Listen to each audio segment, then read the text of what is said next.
rated SPG. Striktong patnubay at gabay ng magulang ang kailangan. Maaaring may masiselang tema, lengguwahe, karahasan, sexual, horror o droga na hindi angkop sa mga bata. Nagkita na si Ricardo at Mariano para pag-usapan ang matinding pakiusapan nitong si Mariano na itigil na umano ni Samantha ang panggugulo sa kanyang anak at tulungan nga itong makalabas si Victor sa kulungan. Depensa nitong si Ricardo na hindi niya hawak ang utak ng kanyang anak na si Samantha. Kaya naman dito na ibinunyag nitong si Mariano kung ano nga ba ang kailangan nitong si Samantha. Pera, kayamanan, ginto, bahay o kotse. Ngunit ang lahat ng mga sinabi ni Mariano ay kaya umanong ibigay ni Ricardo. Kaya naman wag na wag nga raw pepresyuhan ni Mariano ang kanyang anak dahil sigurado si Ricardo na hindi masisilaw ng kahit na anong bagay ang kanyang anak na si Samantha sapagkat ang kasalanan ay kasalanan. Hindi na umano kasalanan nitong si Ricardo kung nakulong ang anak ni Mariano na si Victor. Kaya naman pahayag nitong si Mariano na hiniral pa naman itong si Ricardo.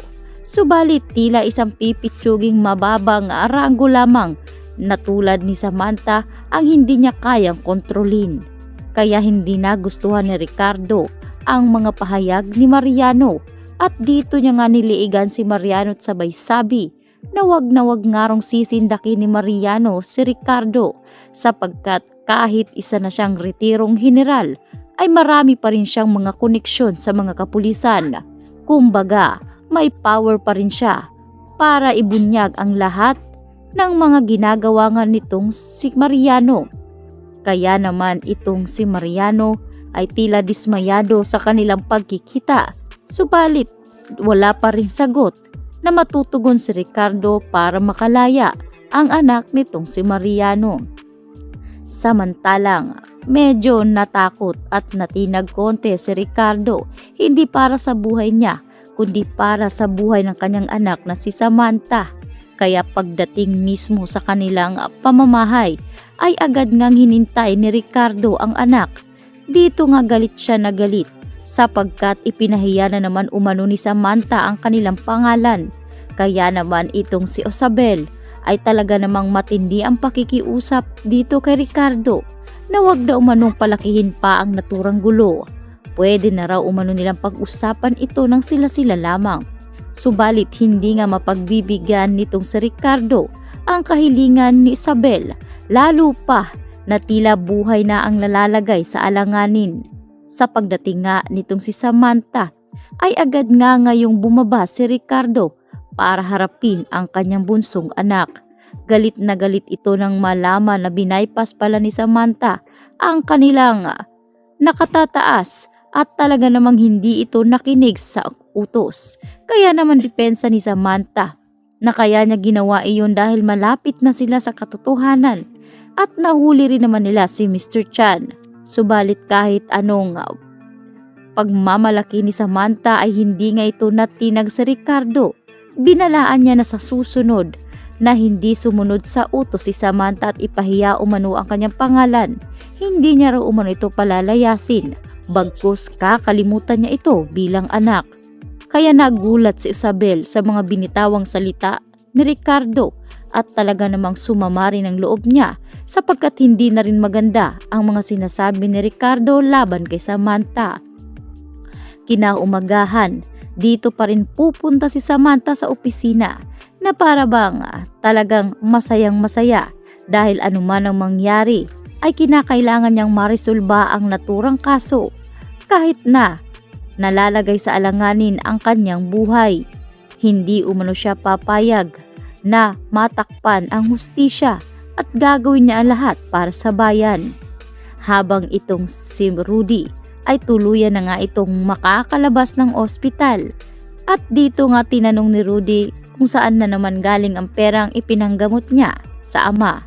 Kaya dito na naikwento ni Gabo ang lahat at talaga namang tuwang-tuwa si Rudy sapagkat sinunod umano ni Gabo ang tama at isinauli ang mga naturang ginto.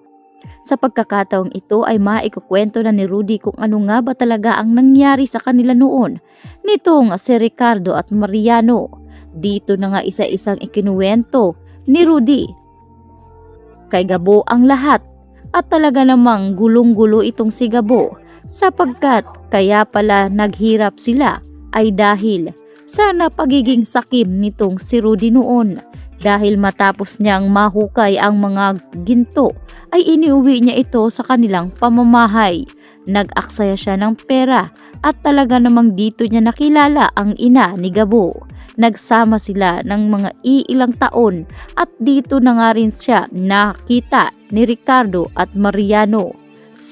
Nilusob nitong si Ricardo at Mariano ang bahay ni Rudy, kaya nadali ang kanyang asawa na ina naman nitong si Gabo. Kaya naman galit na galit si Gabo sa pagkakataong ito sapagkat nawalan siya ng ina.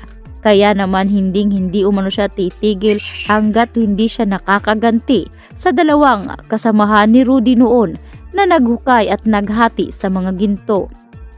Sa huli ay wala nga ni isang gintong na iwan kay Rudy kapalit ng buhay nitong si Gabo. Dito nga ibinigay lahat ni Rudy ang kanyang mga nahukay na ginto at ni isa ay wala talagang natira sa kanya dahil ayaw nga ni Rudy na madamay pa ang kanyang anak na si Gabo, kung kaya't ipinaubaya na ni Rudy ang lahat ng kanyang mga gintong nahukay at dito naman pinagparti-partihan nitong si Ricardo at Mariano. Ngunit malaki pa rin ang naging parte nitong si Ricardo dahil si Mariano ay mga iilang pirasong ginto lamang ang napunta sa kanya at dahil mababa ang ranggo nitong si Ricardo ay nakuha nga nitong bigyan ng isa pang bloke na ginto itong si Mariano.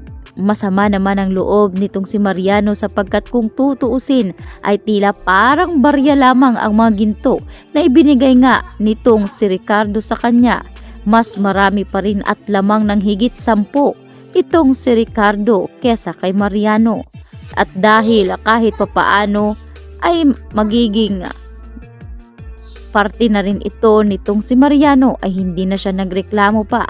Kahit labag sa kanyang kalooban ay pinalago niya ang mga bloke-blokeng ginto na ibinigay nga nitong si Ricardo sa kanya noon. Kaya kahit masama ang loob nitong si Mariano ay pinalago nito kasama ang kanyang asawa.